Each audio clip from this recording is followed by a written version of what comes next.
যারা Islamic programme anchoring করতে চায় বা আগ্রহী, অনেকে আগ্রহী থাকেন, আসলে তাদের করণীয়টা কি? এটা আসলে খুব বেশি কষ্টের না, খুব সহজ একটা বিষয়। আমাদের প্রমিত উচ্চারণ এবং সেই সাথে সাবলীল ভাষায় কথা বলার যোগ্যতা অর্জন, এরপরে পৃথিবীর সকল বিষয় নিয়ে প্রায় একটু ধারণা থাকা এবং প্রতিদিন যে সংবাদগুলো প্রচার হচ্ছে, আজকে দেশে কী ঘটছে সেই বিষয়ে একটু সচেতন থাকা, সমাজ এবং দেশ নিয়ে ভাবনা, এই সবগুলো মাথায় থাকলে ইনশাআল্লাহ খুব সহজ হয়ে যাবে একটি প্রোগ্রাম, সুন্দর একটি নান্দনিক প্রোগ্রাম জাতিকে উপহার দেয়া। আপনি ইমামতির পাশাপাশি আপনি টেলিভিশন চ্যানেলগুলোতে অনুষ্ঠান উপস্থাপনা করছেন। আমার জানা মতে আপনি ১৩টির বেশি টেলিভিশনে অনুষ্ঠান উপস্থাপনা করেছেন। গত যে রমজান গেল সেই রমজানে আপনি ১৫টি টেলিভিশন অনুষ্ঠান উপস্থাপনা করেছেন। তো এই মাদ্রাসা শিক্ষা গ্রহণ করার পর টেলিভিশনে অনুষ্ঠান উপস্থাপনায় আগ্রহটা কিভাবে আসলো এবং কিভাবে আসলে এই জার্নিটা শুরু হলো? ধন্যবাদ আপনাকে। আমি তখন নিউ মার্কেট মসজিদে খতিব হিসাবে দায়িত্ব পালন করছি।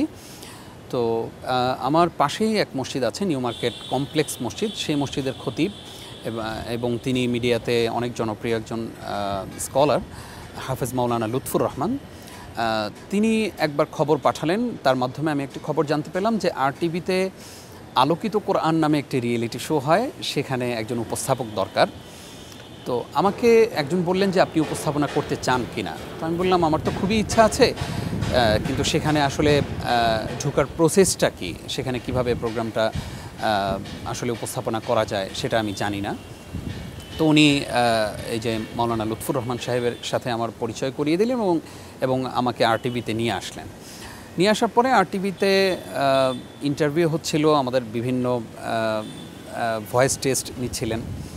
তো আমরা অনেকেই ইন্টারভিউ দিয়েছি, লাস্ট পর্যায়ে একজনকে কনফার্মও করে ফেলা হয়েছে। তো আমি একটু মন খারাপ করলাম, অনেক দিন যাতায়াত ছিল।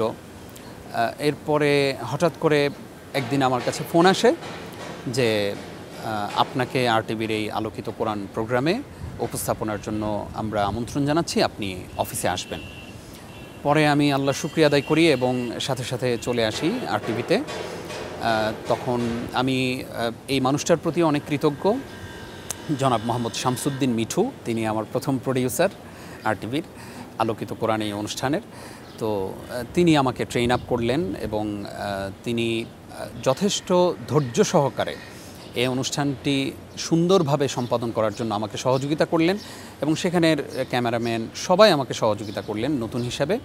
এভাবেই আমার যাত্রা শুরু। 2022 সালে আমি রিয়েলিটি শো আলোকিত কোরআন এটি শুরু করি। এরপরে বাকি চ্যানেলগুলোতে কিভাবে কাজ করা শুরু করলেন?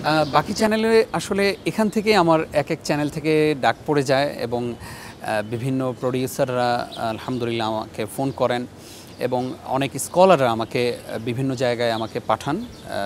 ওনাদের কাছে যখন ভালো উপস্থাপক খোঁজেন তখন ওনারা আমার কথা বলেন। এইভাবেই আসলে সকল চ্যানেলগুলোতে আমার কাজ করা।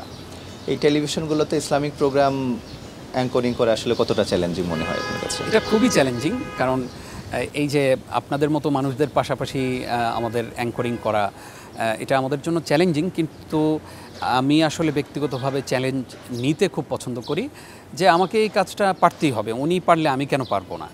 তো সেই জায়গা থেকে আমি চ্যালেঞ্জ নেই এবং আপনি অবাক হবেন যে আলহামদুলিল্লাহ আমার শুরুটা আলোকিত কোরআন দিয়ে শুরু হলেও আমার ইসলামিক প্রোগ্রামের যে লাইভ অনুষ্ঠানগুলো আছে, আমার এই টক শো বা ইসলামিক প্রোগ্রাম এগুলো ম্যাক্সিমামই আমি লাইভ করেছি। অর্থাৎ সবাই তো রেকর্ড দিয়ে শুরু করে, আমি আসলে লাইভ দিয়ে আমার যাত্রাটা শুরু করেছি এবং আলহামদুলিল্লাহ আমার এই পর্যন্ত বড় ধরনের কোনো ভুল বা বড় ধরনের কোনো মিস্টেক অথবা আমি কোনো প্রবলেমে পড়িনি।